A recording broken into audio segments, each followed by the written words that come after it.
ఎప్పటి వరకు ఉందండి? 6th వరకు ఏ రకమైనటువంటి 30 పోలీస్ యాక్ట్ అని చెప్పారు కదా, సభలు, సమావేశాలు, ర్యాలీలు అవి చేయకూడదు. ఎలక్షన్ కమిషన్ గైడ్లైన్స్ మేము పెట్టినవి కాదు.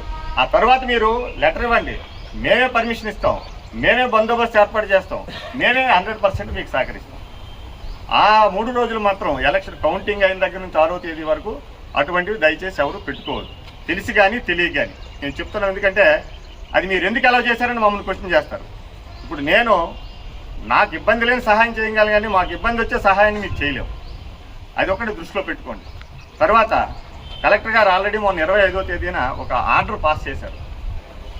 ఫైర్ క్రాకర్స్కి సంబంధించి మ్యానుఫ్యాక్చరింగ్ కానీ, ట్రాన్స్పోర్టేషన్ కానీ, యూజ్ కానీ, స్టోరేజ్ కానీ, వాళ్ళు బయట మ్యానుఫ్యాక్చరింగ్, ట్రాన్స్పోర్టేషన్, యూజ్ ఇది చేయడానికి 9వ తేదీ వరకు బ్యాన్ విధించారు. వాటిని 100% లాక్ చేయమని చెప్పారు. వాళ్ళని ఎవరిని సేల్ చేయడానికి కూడా లేదు. అదే మ్యానుఫ్యాక్చరింగ్, యూజు, సేలు, ట్రాన్స్పోర్టేషన్ ఈ 4 కూడా బ్యాన్ చేశారు. సో ఏ ఒక్కరు కూడా పొరపాటున ఈవెన్ మధ్యలో జరిగిన ఫెస్టివల్స్లో కూడా దయచేసి యూజ్ చేయకండి. ఈ మధ్య ఈ చాందినీ బల్లు నుంచి చాలా పర్మిషన్లు అడుగుతున్నారు. వాళ్ళందరికీ స్పెసిఫిక్గా చెప్తున్నాం. గ్రామాల్లో పాపం మీరు గతం ఆనవాయితీగా మీకు అది ఉండొచ్చు, కానీ ఈ సంవత్సరం మనకి ఎలక్షన్ కోడ్ వచ్చింది కాబట్టి ఆ పండగ రోజుల్లో కూడా దయచేసి వీటిని ఎవరు వాడకండి. 9వ తేదీ వరకే. 9వ తేదీ తర్వాత పర్మిషన్ ఇస్తే మేమే పర్మిషన్ ఇస్తాం, ఇబ్బంది లేకుండా సహకరిస్తాం. తర్వాత మీకు అందరికీ తెలుసు, పీలేరులో ఒక ఎలక్షన్కి ముందు ఒక ఇన్సిడెంట్ కారణంగా ఈ పీలేరు కాన్స్టిట్యుయెన్సీ మీద ప్రత్యేక దృష్టి ఉంది. సో మన మీద ప్రత్యేకమైన నిఘా ఉంది అన్న విషయాన్ని మీరు మర్చిపోవద్దు. అది అదృష్టమో దురదృష్టమో మనకు తెలియదు.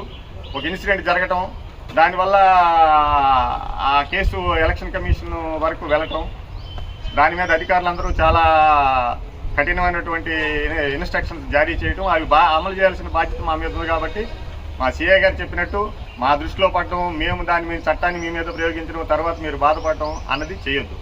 ఈ సందర్భంగా నేను మొన్న ఒక ఆర్టికల్ వచ్చింది ఒక పేపర్లో, అది ఒక్కసారి చదివి వినిపిస్తాను.